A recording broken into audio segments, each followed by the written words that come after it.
Let's be honest, we've all been there. That moment after a breakup when your heart feels like it's been ripped out, thrown on the floor and stomped on. And just when you start to breathe again, the question creeps in. How do I make him regret losing me? Maybe you want to post the perfect photo, drop the subtle living my best life caption, or somehow show him you're better off now. And I get it. The temptation to prove your worth to someone who couldn't see it is real. But here's the truth most people won't tell you. The best revenge isn't about making him see what he lost. It's not about getting even. It's not even about moving on first. It's about moving so far forward, he's not even in the frame anymore. Today I want to show you why the most powerful move you can make isn't a reaction, it's a redirection. And it starts with one bold, beautiful decision. Act like he never existed. Let's talk about what that really means and why it will set you completely free. Would you like me to help with the closing too? When someone exits your life, especially someone you cared about deeply, it's natural to feel the urge to keep tabs on them. Maybe it's checking their Instagram stories, asking mutual friends what they've been up to, or just replaying old memories in your mind like a movie you can't stop watching. The truth is, your attention doesn't feel like much in those moments. It feels like you're just thinking. But what we forget is that attention is one of the most powerful currencies we have. And every time we spend it on someone who is no longer contributing to our life, we are investing in something with zero return. Imagine putting money into a business that has gone bankrupt, has no plans to rebuild, and never paid you back what it owed in the first place. You wouldn't do that with your finances, so why do it with your emotional energy? Your attention is not free. Where it goes, your emotions follow. What you focus on shapes your thoughts, your mood, your confidence. If you keep focusing on someone who hurt you, betrayed you, or simply stopped showing up, you're feeding that story. You're feeding their presence in your life long after they've physically left it. You're the one keeping their ghost alive. And the haunting doesn't stop until you stop feeding it. This isn't about pretending something didn't hurt. It's not about denying your experience. It's about asking yourself, why am I continuing to give value to something that no longer values me? Every time you stalk his social media, every time you reread old messages, you're handing him your energy. You're handing him time you could be using to build your future, to focus on people who show up, to rediscover parts of yourself you might have neglected during the relationship. And often, it's not just about them. It's what you're not giving yourself that matters most. You're spending your emotional energy on someone who is no longer in your life, while starving yourself of growth, joy, and peace. Sometimes we confuse attention with closure. We think if we just understand what went wrong, if we just get one more signal from them, we'll be able to let go. But closure is not something they give you. It's a decision you make, not a message you wait for. And that decision starts by redirecting your focus. If they no longer bring peace or purpose into your life, they don't deserve your attention. Not in the form of thoughts, stalking, fantasizing, or regretting. That's all investment, and the return is almost always pain. The irony is, when you finally stop investing in them, when you withdraw your attention, your curiosity, your emotional attachment, they start to lose power over you. And that's where the true freedom begins. You stop wondering how they feel. You stop worrying whether they regret what happened. You stop needing anything from them at all. They become background noise, a name you used to know, a chapter in a book you've already outgrown. Not because you're trying to act strong, but because your energy is finally being spent on something far more important, your own life. So when you hear the phrase, act like he never existed, don't confuse it with denial or resentment. It's a choice, a shift in investment. A quiet, powerful way of saying, I'm no longer putting my energy into places that don't grow me, because your attention is your most valuable currency, and it's time to start spending it like your future depends on it, because it does. When someone breaks your heart, it's easy to get stuck in the loop of trying to prove a point. You want them to see what they lost. You want them to feel the sting of your absence, just like you felt the sting of their betrayal or neglect. And for many people, that drive shows up as bitterness. It becomes little comments to friends, strategic social media posts, or even just a hardened energy when their name comes up. But here's the thing, bitterness might feel powerful in the moment, It might even feel justified, but it's never attractive. Not to others, and definitely not to your own peace of mind. If your goal is to truly move on and live your best life, bitterness isn't the vibe. Indifference is. Think about it. What's more impactful? Someone who is still clearly emotionally entangled with their ex, even if it's through anger and sarcasm, or someone who simply radiates freedom? Someone who speaks about the past with grace, or not at all, because they're genuinely too focused on what's ahead? There's a reason why indifference carries so much weight. It doesn't mean you didn't care. It means you no longer need to care. You've elevated. You've detached, not with resentment, but with clarity. Bitterness says you still affect me. Indifference says you're not part of my story anymore. And make no mistake, people can feel the difference. You might think your sharp comments or subtle digs are going unnoticed, but people, especially the person you're trying to affect, can read between the lines. The more you try to prove that you've moved on, the more obvious it becomes that you haven't. But when you stop talking about them, stop reacting to them, stop curating your actions to get their attention, that's when the message becomes loud and clear. You're done. Genuinely. Fully. And here's what's beautiful about indifference. It's not a performance. You don't have to force it. You arrive at it the moment you decide that your peace matters more than your pride. The moment you stop needing to win the breakup. Because what even is winning, really? Is it getting someone to miss you? Is it hearing through mutual friends that they're still not over it? That's ego's version of success. But your soul wants peace. Your soul wants joy, confidence, self-respect. And you can't have those things if you're still carrying emotional weight from someone who isn't carrying you anymore. Indifference is where your power lives. It doesn't make you cold. It makes you clear. It means your energy is no longer leaking into places that don't deserve it. You're not checking who watched your story. You're not replaying conversations in your mind. You're not analyzing their every move for hidden meaning. You're focused, present, available for you.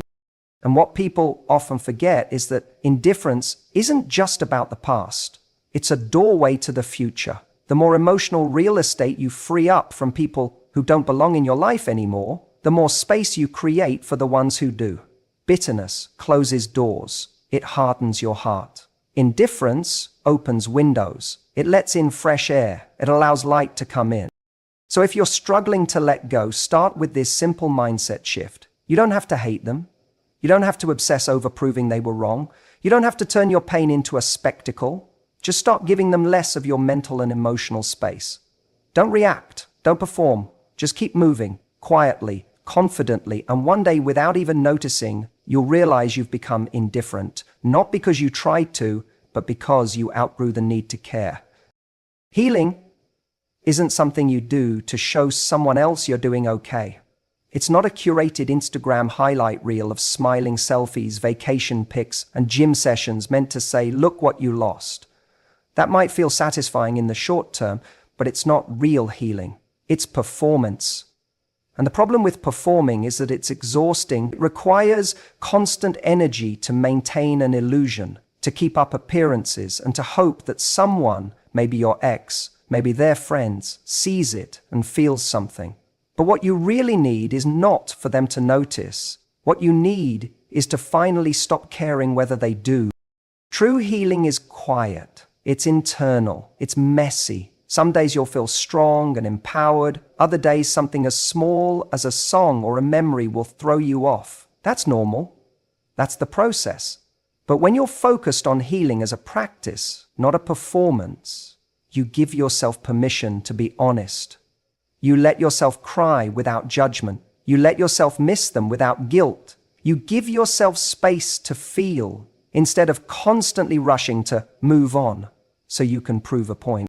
The most powerful moment in healing isn't when you finally block them or unfollow. It's not when you delete the pictures or stop talking about them. It's when you realize somewhere deep inside that you're no longer waiting, not for a text, not for closure, not for them to suddenly wake up and realize what they lost. You're not pretending you're okay. You are okay.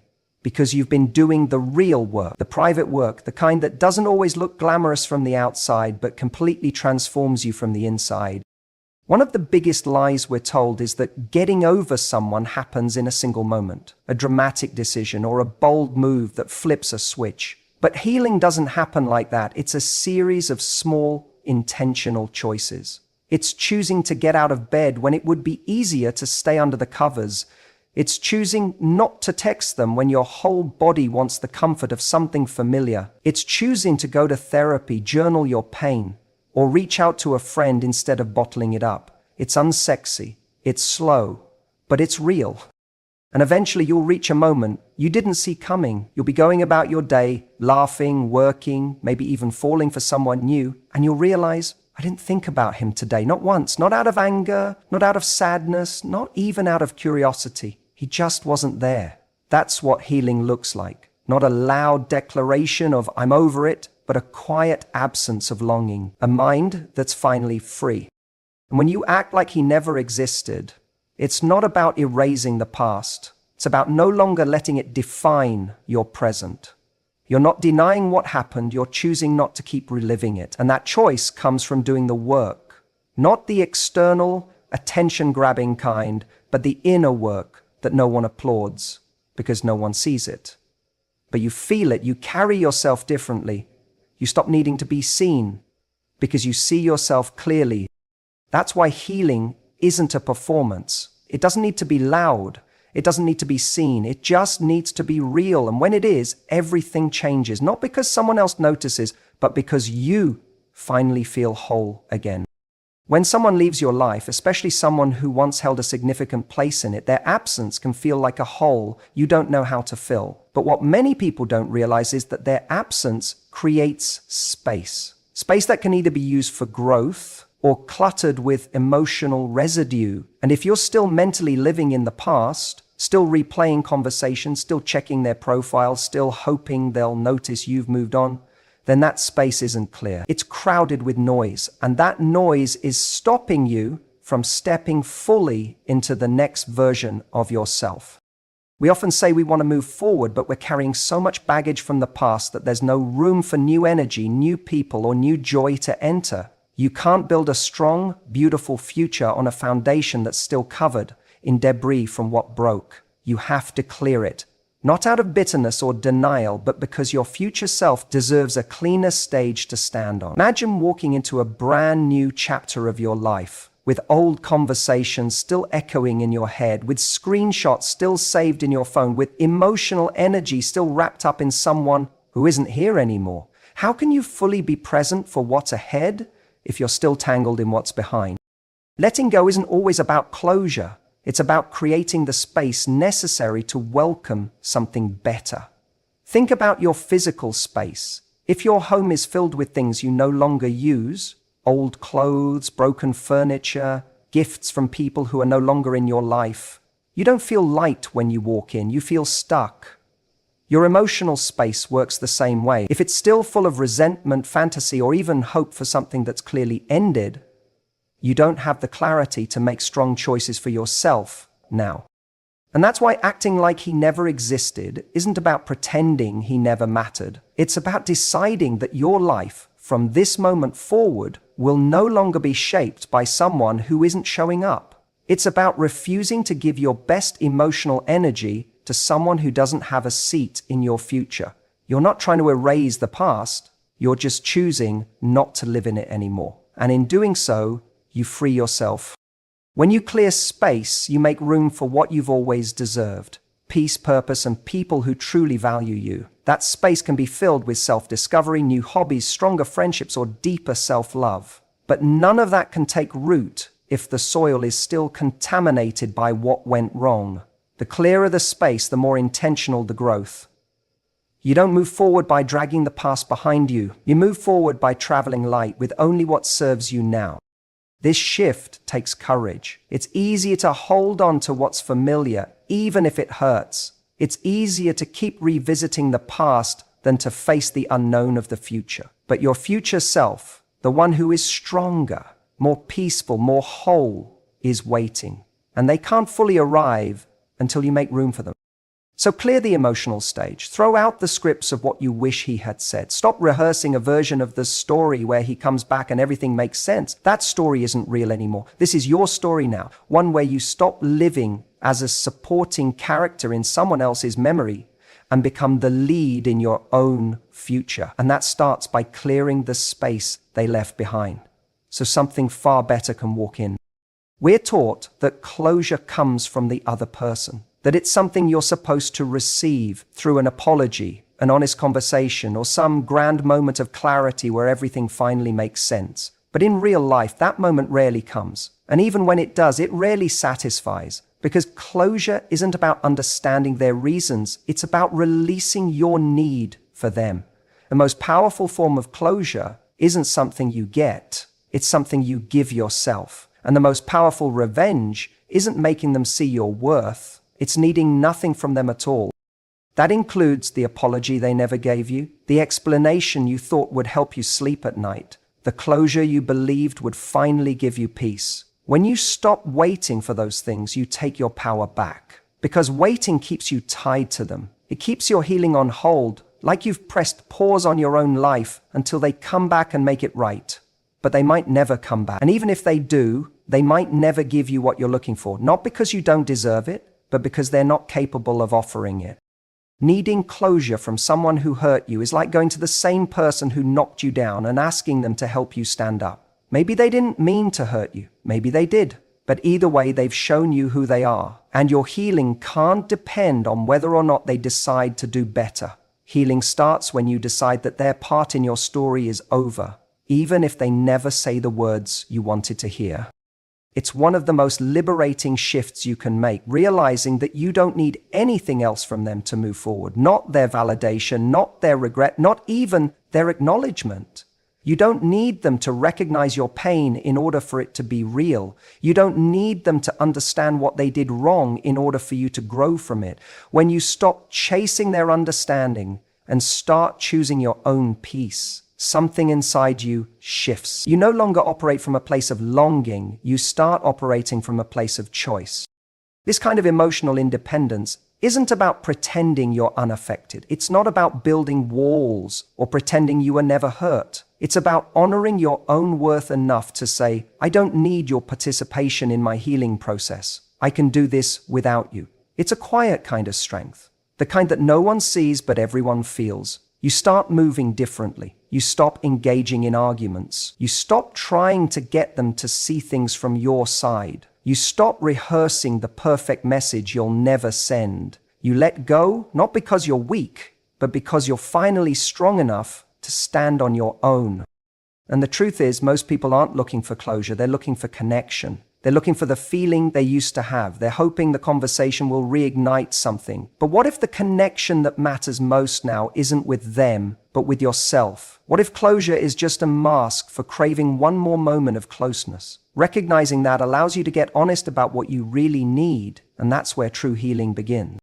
So the next time you find yourself waiting for a message or checking your phone for signs that they're finally getting it, remind yourself, needing nothing is power. It's not about shutting down emotionally, it's about rising above emotionally. When you no longer need their words, their guilt, or their explanation to feel whole, that's when you truly win. And that's when you finally walk free. There's a misconception that acting like someone never existed is about revenge, coldness, or proving a point, but in truth, it's not about them at all. It's about you.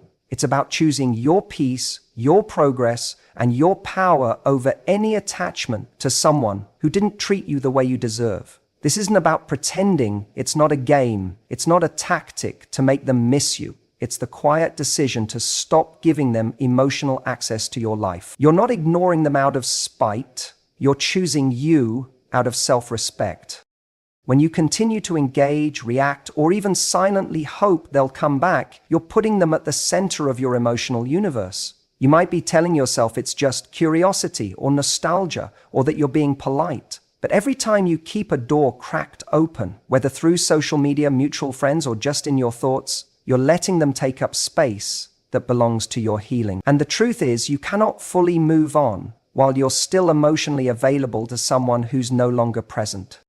Choosing yourself looks like 100 small decisions that together rebuild your identity. It's deciding to stop checking their page. It's resisting the urge to bring them up in every conversation. It's not texting them on their birthday. It's letting go of the rituals that keep them emotionally relevant. These actions might seem cold, even extreme, especially when your heart still feels connected. But they're not about denial. They're about direction. You're not rejecting your past. You're refusing to let it dictate your future. Most people don't understand how powerful it is to stop participating in your own pain. We think moving on means waking up one day magically not caring. But real healing is deliberate. You make the decision to put your energy where it matters. You stop choosing to relive the past and start choosing the life you want now. Acting like he never existed doesn't mean the memories disappear. It means you stop assigning them meaning. You stop romanticizing the story. You stop feeding the narrative that he was the one who got away. Maybe he wasn't. Maybe he was just the one who wasn't meant to stay. The person you are becoming, the one who's calm, confident, grounded, doesn't need to win anyone back. She doesn't need to prove anything to anyone. She's too focused on building a life that reflects her worth to care about whether someone from the past is watching. You become magnetic not by trying to be seen, but by seeing yourself. You glow differently when your energy is fully your own. Letting go in this way is one of the kindest things you can do for yourself. It gives you your time back, your focus, your clarity, and it allows you to be present for the people who are actually here, who choose you, who don't make you question your value. When you stop watering dead plants, you begin to bloom. It's that simple. Not easy, but and the truth is, if someone ever did come back, the version of you who has chosen herself so fully wouldn't even feel the same pull. You wouldn't rush to reply. You wouldn't lose sleep, because once you've built a life where your happiness no longer depends on how someone else feels about you, you're free. Truly free. Not because they change, but because you did. And that's the most powerful transformation of all. So if you've been sitting in the aftermath of a breakup, wondering how to show him what he lost, let me offer you this truth. You don't need to show him anything. You don't need revenge. You don't need to be seen. You need to be free. And the freedom doesn't come from pretending you don't care. It comes from truly not needing to. When you stop giving your energy to someone who no longer deserves it, when you stop hoping they'll come back and start building a life that doesn't include them, when you wake up and realize you haven't thought about them all day, that's the win. Because the best revenge is not anger. It's not a glow up. It's not making them miss you. It's acting like he never existed. Because the life you're building now, which has absolutely nothing to do with him. And that, my friend, is where your power begins.